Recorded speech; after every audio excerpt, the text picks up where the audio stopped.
Hello everyone. वैसे student जो खासकर जामिया इस्लामी में बीबीए बीकॉम ऑनर्स का एंट्रेंस एग्जाम दिए हैं, इस वीडियो में हम पेपर डिस्कस करेंगे बीबीए बीकॉम का। क्वेश्चन नंबर फर्स्ट से लेकर 50 तक इसमें डिस्कस करेंगे, बाकी रिमेनिंग जो होगा उसके दूसरे पार्ट में आ जाएंगे। उससे पहले भी मैं आपको बताना चाहूँगा, ये जो पेपर है बीबीए बीकॉम का है पी, और जो सेट है वो सेट बी है। और इसी बीबीए बीकॉम को B04 के नाम से जानते हैं जामिया के हिसाब से। बिना टाइम वेस्ट के चलिए क्वेश्चन पर चलते हैं। थोड़ा ये है कि कुछ कुछ क्वेश्चन, अगर हम क्वेश्चन के पैटर्न की बात करें तो लास्ट ईयर की तरह ही है, बल्कि कुछ क्वेश्चन हल्का मीडियम टाइप का है कह सकते हैं। बहुत ज़्यादा टफ भी नहीं, बहुत ज़्यादा इजी भी नहीं है। ऐसा हो सकता है कि कट ऑफ जो है 1-2 मार्क्स अप्स एंड डाउन्स हो। मुझे ऐसा लगता है कि हल्का हाई हो सकता है या वही रह सकता है, बट डाउन नहीं हो पाएगा, मैं बताना चाह रहा हूँ। अब आते बिना टाइम वेस्ट के क्वेश्चन पे। यहाँ पे कह रहा है a man sold 2 flat for 6,75,958 each. मतलब उन्होंने एक फ्लैट 2 फ्लैट सेल किया और एक फ्लैट का कॉस्ट इतना है। On one he has gain 16%, while another one, ये मतलब इन्होंने 2 फ्लैट बेचा है और फर्स्ट फ्लैट पे जो है इनको 16% का फ़ायदा हुआ और सेकंड पे जो है 16% का गेन हुआ है। तो आपसे ये पूछा है कि how much does he gain और लूज़ इन होल ट्रांजेक्शन। इन दोनों ट्रांजेक्शन में उन्होंने कितना लूज़ करा और कितना गेन करा वो आपको बताना है परसेंटेज में। तो जब इसको सोल्व करेंगे इसका करेक्ट आंसर आएगा बी, 3.32% तक। बाकी आप देख लीजिएगा। नेक्स्ट क्वेश्चन कर रहा है विच of the following is a large blood vessel that carry blood away from the heart. Second का करेक्ट आंसर यहाँ पे बी होगा, आर्टरी। और आते हैं नेक्स्ट क्वेश्चन पे। यहाँ पे कह रहा है कि in a given code sister is coded is this and uncle is coded is this and boy is coded is this, how is rustic is written the code. आपको कोडिंग से question पूछा जा रहा है। थर्ड का correct answer यहाँ पे B आएगा। और अब आते हैं अगले क्वेश्चन पे। यहाँ पे ऑड वन आउट पूछा जा रहा है, ऑड वन आउट कौन सा है इसमें। फोर्थ का करेक्ट आंसर यहाँ पे ए होगा, राइटर। नेक्स्ट क्वेश्चन पे आते हैं। यहाँ पे कह रहा है चूज द एप्रोप्रिएट एंटोनिम आपसे पूछा जा रहा है, यानी सेटिस्फैक्शन का एंटोनिम क्या हुआ आपको बताना है, उल्टा। फिफ्थ का करेक्ट आंसर डिसकंटेंट होगा। नेक्स्ट क्वेश्चन का official language of Gupta ruler. Gupta ruler का ऑफिशियल लैंग्वेज क्या था 6 में। तो 2 ऑप्शन तो मैं पाली तेल और तुलु दिखा रहा हूँ, संस्कृत प्राकृत। देखिए तुलु तो कोई लैंग्वेज नहीं था, आई थिंक पाली संस्कृत और प्राकृत था। लेकिन पूछा जा रहा है गुप्ता पीरियड का, तो इसका करेक्ट आंसर होगा संस्कृत, यानी कि संस्कृत जो गुप्ता पीरियड का संस्कृत पर ज़्यादा रोल वेटेज रहा है। नेक्स्ट क्वेश्चन पे आते हैं। वही अगर अशोका के टाइम में चले जाएं तो अशोका में जो है प्राकृत को ज़्यादा ये ध्यान दिया गया है। अब आते हैं अगले क्वेश्चन पे। अगला क्वेश्चन कर रहा है पंचायती राज वॉज इंट्रोड्यूस इन। सबसे पहले तो इंट्रोड्यूस किया कहाँ, आपका राजस्थान में किया गया था। अब आते हैं नेक्स्ट क्वेश्चन पे। यहाँ पे कह रहा है कि change the following into passive, passive form आपको बताना है। तो 8 का करेक्ट आंसर यहाँ पे ए होगा, an old melody was being संग by the sister. Next question पे आते हैं 9 पे। यहाँ पे नंबर सॉरी लेटर सीरीज से है। तो जब इसको आप सोल्व करेंगे, एम है बी एन है, मतलब ऐसा नहीं लग रहा ABCD हो रहा है और MNOP एक बढ़ते जा रहा है। तो डी के बाद ई होगा, यहाँ पे ई हो रहा है, मतलब 9 का एज होगा वो करेक्ट आंसर। आसान क्वेश्चन है ये। नेक्स्ट क्वेश्चन पे आते हैं, क्वेश्चन नंबर 10। यहाँ पे आपका रीजनिंग का सवाल है, तो इसके जो करेक्ट आंसर होंगे ए होंगे जब इसको सोल्व करेंगे पाएंगे तो। नेक्स्ट क्वेश्चन यहाँ पे करें pointing to a man, a woman said his mother is the only daughter of my mother, how is the man related to the man. मतलब वेमेन किससे रिलेटेड, मैन से आपको रिलेशन बताना है। तो 11 का करेक्ट आंसर यहाँ पे ए आएगा, मदर। और आते हैं अगले क्वेश्चन पे। यहाँ पे fill in the blanks with appropriate preposition है। फर्स्ट ऑप्शन तो दिख रहा है, फ्रॉम लिखा हुआ है, he hang himself dash a piece of cloth. और अब हम आगे 3 ऑप्शन दिखाते, ये 3 ऑप्शन है। तो 12 का करेक्ट आंसर जो होगा यहाँ पे दैट इज़ बी आएगा, विद आएगा। मैं एक बार फिर से दिखाना चाह रहा हूँ, ये he hang himself with a piece of cloth. अब आते हैं अगले क्वेश्चन पे। Question number 13, use the appropriate conjunction आपसे पूछा, she must weep dash she will die. 13 का करेक्ट आंसर यहाँ पे ए होगा, और सी मस्ट वीप और सी विल डाई। नेक्स्ट क्वेश्चन आ रहे हैं, यहाँ पे इंग्लिश का ही है। यहाँ पे आर्टिकल से पूछा जा रहा है, कह रहा है complete the following with appropriate article पूछा जा रहा है। कॉपर इज यूजफुल मेटल, यानी कि मतलब इज नहीं होगा बल्कि आपसे पूछा जा रहा है यहाँ पे। तो 14 का करेक्ट आंसर यहाँ पे सी होगा, copper is a useful metal. और अब आते हैं अगले क्वेश्चन पे। यहाँ पे कह रहा है where is the International Solar Alliance headquarter in India. International Solar Alliance headquarter India में कहाँ पे है वो आपको बताना पड़ेगा। 15 का करेक्ट आंसर यहाँ पे ए होगा, गुड़गांव में है। और अब आते हैं अगले क्वेश्चन पे। यहाँ पे कह रहा है कि विच committee introduce the 3 tyre structure of PRI। तो 16 का करेक्ट आंसर यहाँ पे बी होगा, बलवंत राय कमेटी। अब आते हैं अगले क्वेश्चन पे। यहाँ पे कह रहा है कि हु इज द एक officio chairman of Rajya Sabha. Rajya Sabha के एक ऑफिसियो वाइस प्रेसिडेंट होते हैं। अब आते हैं अगले क्वेश्चन पे। यहाँ पे कह रहा है कि choose the correct indirect speech. Indirect speech है, मतलब the officer said to the clerk file these paper immediately. तो 19 का करेक्ट आंसर जो होगा यहाँ पे दैट इज आपका सी होगा, officer order the clerk to. तो ये जो आपका करेक्ट आंसर होंगे। अच्छा, यहाँ पे क्वेश्चन नंबर 19 जो है ना छूट गया है, मतलब यहाँ पे फोटो जो है क्लियर आ नहीं पाया तो इसलिए छूट गया, बट मैं आपको कमेंट कर दूंगा क्वेश्चन और पिन कर दूंगा ताकि आप खुद भी देख सकें। और अब आते हैं अगले क्वेश्चन पे 20 पे। यहाँ पे का एच है 2 नंबर का, मतलब एक 11 है और उसका एलसीएम जो इतना है, तो पूछ रहा है कि 1 नंबर इतना तो अदर नंबर क्या होगा। 20 का करेक्ट आंसर यहाँ पे ए आएगा 99 जब इसको सोल्व करेंगे तब। और अब आते हैं अगले क्वेश्चन पे। यहाँ पे कह रहा है कि complete the sentence he dash in the school since 2010। तो 21 का करेक्ट आंसर यहाँ पे सी आएगा हैज़ बीन स्टडिंग। और आते हैं अगले क्वेश्चन पे। यहाँ पे कह रहा है fill in the blanks with appropriate option. His parents died when he was young, I think that's why he has dash problem.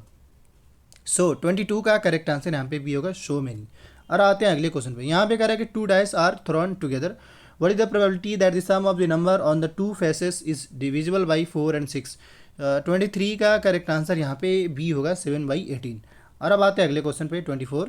यहाँ पे कह रहा है फिल इन द ब्लैंक्स, यहाँ पे भी इंग्लिश ही है। कह रहा है dash care could have prevent the catastrophe. 24 का करेक्ट आंसर यहाँ पे ए होगा लिटिल। नेक्स्ट क्वेश्चन पे first Indian satellite for serving educator sector is not, education से रिलेटेड पहला सैटेलाइट भेजा गया है, पहला सैटेलाइट।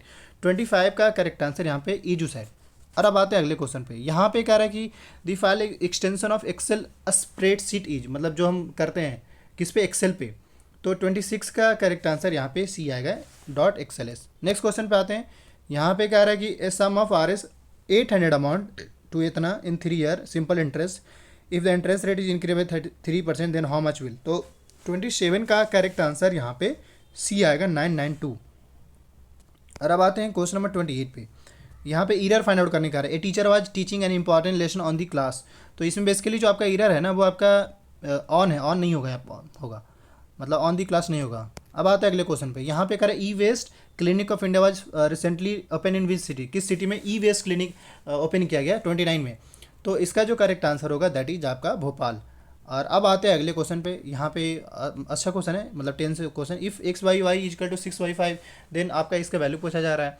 तो 30 का करेक्ट आंसर जो होगा यहाँ पे 61/11 आएगा। अब यहाँ पे रीजनिंग का सवाल है। कह रहा है if water is called fire, fire is called air is called cloud, cloud is called sky, the sky is called the earth, then where does the sun rise. 31 का करेक्ट आंसर यहाँ पे D आएगा अर्थ। और अब आते हैं अगले question पे। यहाँ पे कह रहा है फाइंड ऑड दी वन ऑट। 32 का करेक्ट आंसर यहाँ पे होगा आपका बी मून। अब आते, क्योंकि मून जो यहाँ पे सेटेलाइट है, बाकी जो है वो सोलर सिस्टम का पार्ट है। कर of the 3 number second is twice the first and also thrice if the average, मतलब इस टाइप का एक सवाल पूछता है। तो जब इसको सब लार्जेस्ट नंबर जो इसमें आएगा 33 का, दैट इज़ आपका 72 आएगा। और अब आते हैं अगले क्वेश्चन पे। यहाँ पे कह रहा है Safali the sister of the son of Alok son, how is Safali related to Alok. 34 का करेक्ट आंसर यहाँ पे ग्रैंड डॉटर होगा। और अब आते हैं अगले क्वेश्चन पे। क्वेश्चन नंबर 35 में एक बार पढ़ लिखा है there are 2 main memory types are. तो असल में इस क्वेश्चन में कुछ चीज़ें छूटा हुआ है, अब हम इस भी क्वेश्चन को कमेंट कर देंगे, पिन कर देंगे, आप देख लीजिएगा। नेक्स्ट क्वेश्चन पे आ रहा है which city has become India first water plus city in स्वच्छ सर्वेक्षण 2021। तो 36 का करेक्ट आंसर यहाँ पे ए होगा इंदौर। नेक्स्ट क्वेश्चन करें 65% of number is 21 less than 4/5 of that number, what is the number. 37 का करेक्ट आंसर यहाँ पे सी आएगा 140। और अब आते हैं अगले क्वेश्चन पे। यहाँ पे कह रहा है कि which of the following did not recognise Vedas. इनमें से वेदास कौन रिकॉग्नाइज नहीं करते हैं, बुद्धिस्ट, जैन, मेटेरियलिस्टिक और ऑल ऑफ द अबव। तो 38 का correct answer all of the above होगा। जब आप 12th का हिस्ट्री पढ़ेंगे तो आपको पता चलेगा। Who introduce the concept of Dhamma, बहुत इंपॉर्टेंट क्वेश्चन, मतलब इंपॉर्टेंट बल्कि ये पूछता ही है। तो करेक्ट आंसर का अशोका होगा। इन्होंने जो है धम्मा नाम से ऑफिशियल भी लॉन्च किया था, मतलब बेसिकली ये बुद्धिज्म को प्रोपेगेट करने को लेकर था। अब आते हैं अगले क्वेश्चन को। जायंट इज टू डॉर्फ और जीनियस इज टू, तो इसका करेक्ट आंसर होगा इडियट। और यहाँ पे 41 जो है ये भी थोड़ा मिसिंग हो रखा है, फोटो क्लियर नहीं आया है। बाकी मैं किसी भी वीडियो में आपको दिखा दूँ क्वेश्चन क्या है। Which is known as the metal of the future, इनमें से किस मेटल को मेटल ऑफ द फ्यूचर के नाम से जानते हैं। तो 42 का करेक्ट आंसर है titanium. Next question largest railway station in the north east frontier railway, north east से पूछा जा रहा है सबसे लॉन्गेस्ट रेलवे स्टेशन। तो 43 का करेक्ट आंसर यहाँ पे मालेगांव है। अब आते हैं अगले क्वेश्चन पे। यहाँ पे कह रहे कि bull is related to cow in the same way horse is related to. तो 44 का करेक्ट आंसर यहाँ पे मेयर होगा। Next question which country has classified Indian covid variant as a variant of concern. तो क्वेश्चन नंबर 45 का correct answer यहाँ पे B आएगा ऑस्ट्रेलिया। और अब आते हैं अगले क्वेश्चन पे। यहाँ पे सेल्डम को इससे कोड किया गया है, तो मोड को किस नंबर से कोड किया जाएगा? करेक्ट आंसर इसका 5632 होगा। यहाँ पे कह रहा है use the appropriate conjunction, the man is poor dash the he is honest. तो 47 का करेक्ट आंसर यहाँ पे बी आएगा, बट यहाँ पे यूज होगा। और अब आते हैं अगले क्वेश्चन पे। यहाँ पे कह रहा है who gave the royal patronage to Unani system, मतलब इनमें से किन्होंने जो है यूनानी सिस्टम को रॉयल पैट्रोनेज दिया था? यूनानी। तो 48 का करेक्ट आंसर अलाउद्दीन खिलजी के टाइम में। नेक्स्ट क्वेश्चन करें, देखिए अकबर की बात करें तो इनको ईरान से ज़्यादा वो था, इसलिए नवरोज हालांकि फेस्टिवल तो बलबन के द्वारा स्टार्ट किया गया था, लेकिन औरंगजेब के टाइम में नवरोज फेस्टिवल को मनाया जाता था। कह रहे विच बुक है was authored by Mahatma Gandhi, तो इसका करेक्ट आंसर होगा हिंद स्वराज जो था उनके द्वारा। ये एक तरह का ये मैगजीन था जो चलाया न्यूज़पेपर वाल के चलाया जाता है। नेक्स्ट क्वेश्चन पे आते हैं।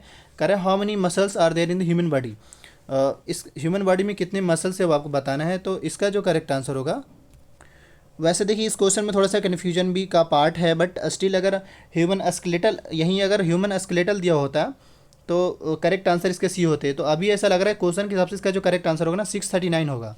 639 जो होगा वो आपका करेक्ट आंसर होगा। बाकी आते हैं क्वेश्चन ऑफ 51 भी आपको बता ही देते हैं। कह which gas is use in refrigerator, refrigerator में जो होता है वो नाइट्रोजन गैस यूज होता है। बाकी रिमेनिंग जो यानी 51 से या 52 से जो 100 सेकंड पार्ट में उसका लिंक वीडियो के डिस्क्रिप्शन में अपडेट कर देगा। बाकी जो भी स्टूडेंट्स आने वाले जो भी अपडेट आता है उसको लेकर अपडेटेड रहना चाहते हैं तो रिजल्ट्स को लेकर भी इस चैनल को सब्सक्राइब कर लीजिए।